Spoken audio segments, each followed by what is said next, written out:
Hello everyone, welcome to Lockdown Sees the World. Today we talk about what the Democrats and the Republicans are fighting for. For the past 2 weeks, Americans have been busy in midterm elections, and which was crucial for control of the House and the Senate, state governors and state Congress and local offices, and even the 2024 presidential election. And eventually, Republicans win 220 seats in the House, barely over the majority of 218 votes. And the new leader, Kevin McCarthy from California, will be the House Speaker the next January and replace Nancy Pelosi. Democrats will be a minority in the House. Yet in Senate, the two parties almost stood off and with half and half. Republicans didn't get the big margin victory that as they anticipated. And Donald Trump announced to run for the 2024 presidency. And so another round of fight will soon loom over the horizon. It has demonstrated that between Democrats and Republicans, that often occur political and personal attacks. Trump was unwilling to admit his defeat in 2020 election, and he instigated his supporters to seize the Capitol to alter result and to obstruct the peaceful transition of the power. And we also witnessed that Nancy Pelosi tore to pieces of Trump's speeches. Right now, the 76-year-old Trump then hope to run again, and his success or not, then will mostly depend on how much most Americans will accept this former president who did careless remark and behavior, and with business smart yet inadequate political wisdom. It won't be known until the last ballot cost. So far, it's no outstanding Democrats candidates yet. With President Biden's old age and his uncertain conditions in health and mental, from personal charisma and aggressiveness, and Biden is far from Trump. So it will be tough to win a race in 2024.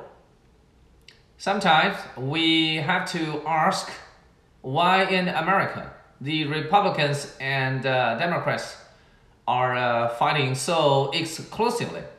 And what made their confrontation so opposite? And how much differences that they have in policies and in leading the country? First of all, let's review in history. George Washington, first president, detested the political power struggle of the parties. Yet very soon in the government emerged the Federalists and the Democratic Republicans. And the second President Adams was a Federalist. And the third to the seventh presidents were all the Democratic Republicans. The Democratic Party was established in 1828 with the heritage of Jefferson's freedom and democracy. There have been totally 16 Democrats present, with support mainly from the East Coast of New York and the West Coast of California, and some southern states. Florida has been long for the Democrats' supporter, yet for this year's, and it gradually turned to the Republicans. The majority of the voters for Democrats are the middle class and the lower incomers, the African Americans and the new immigrants. The Democrats advocate more government involvement and take care of the poor people, and good benefits, more tax, more freedom, and open and tolerate to abortion and LGBT. The Republican Party was established in 1854 with his first president, Abraham Lincoln, who sternly opposed slavery and the Southern secession. He maintained the reunification of the federal and ended the Civil War. With total 19 presidents, the Republicans advocated small government against the high welfare and catering to the interests of the middle class, the higher income families, and the big companies. White people, and with a lax tax, more conservative to abortion and LGBT, with its supporters mainly in the central states. With several big swing states like Florida, Georgia, Michigan, and Pennsylvania, two parties had tried to engage their more influences. Between the two parties, some obvious domestic disputes are: first one is medical insurance. America is one of the few developed countries without national medical coverage. And contrarily, seeing a doctor in America is expensive and takes time. And medicine price in America is much more higher than other countries. In America, the medical insurance also costs a lot, and it usually serves to the full-time employees, and with individual and the company pay half and half. Since the Obama administration, the Democrats tried to do some reforms in medical insurance, and the lower income families, the jobless, they could purchase the Obamacare or the Affordable Care. When you go to the emergency, and both insurance and non-insurance can receive medical treatment, just with a very high price for those without insurance. And every year, the federal and state government, they pay hundreds of $1 billion as Medicare or Medicaid. Republicans don't like it, yet no better solutions provided benefits.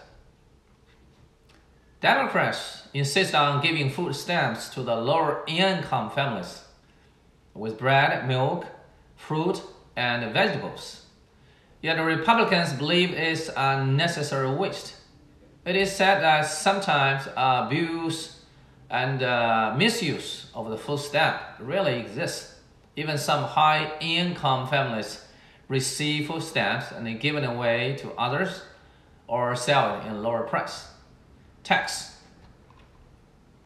As soon as Trump took office, he announced to lower the tax rate, with middle-class families saving hundreds of dollars. Yet in reality, the true beneficiaries of tax reduction were the rich people and the big companies, by saving millions or billions US dollars.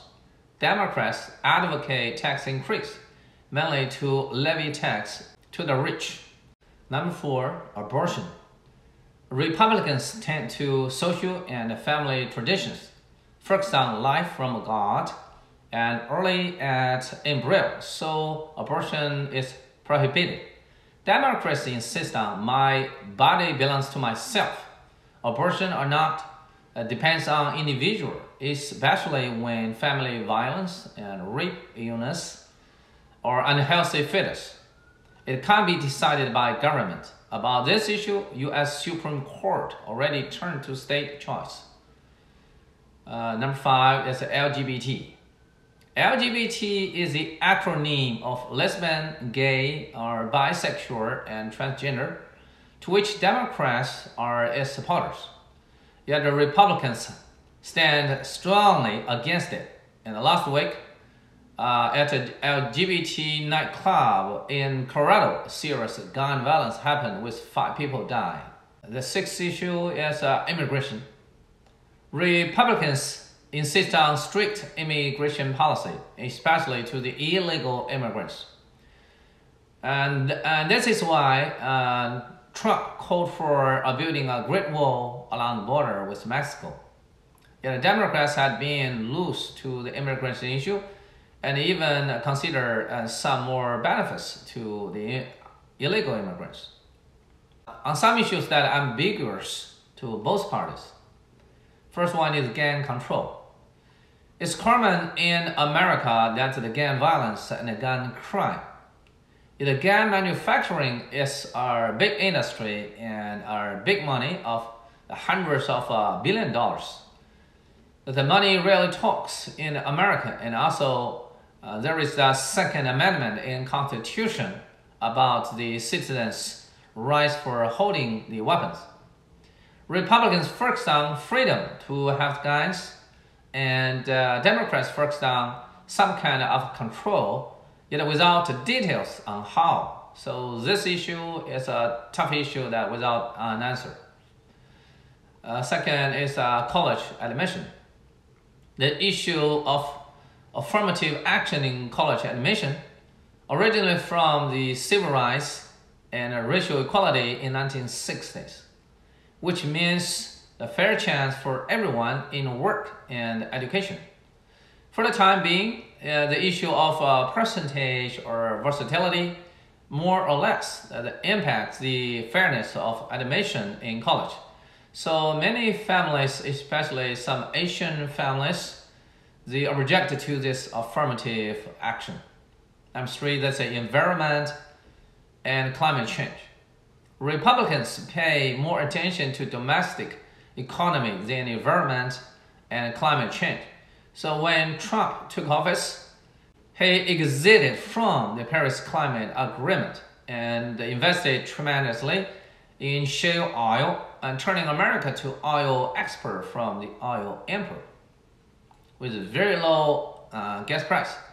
Biden's Democratic and focus more on environmental protection with more control on domestic oil exploration and the pipe transportation, results in a higher gas price.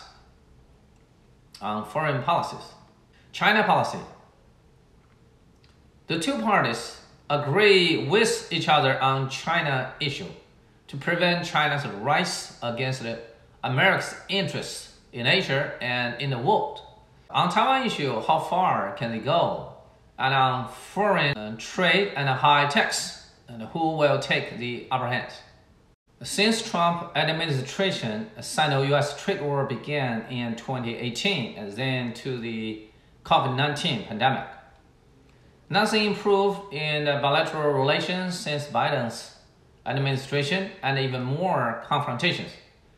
At the G20 summit, Bali, Indonesia, Xi Jinping and Biden met face-to-face, and U.S. Secretary of State Blinken they will visit China very soon with some signs for the mutual improvement relations with the allies.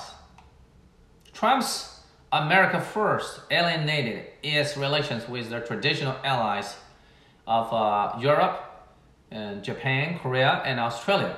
Yet Biden fixed this issue and with joint efforts to the area conflict and global crisis.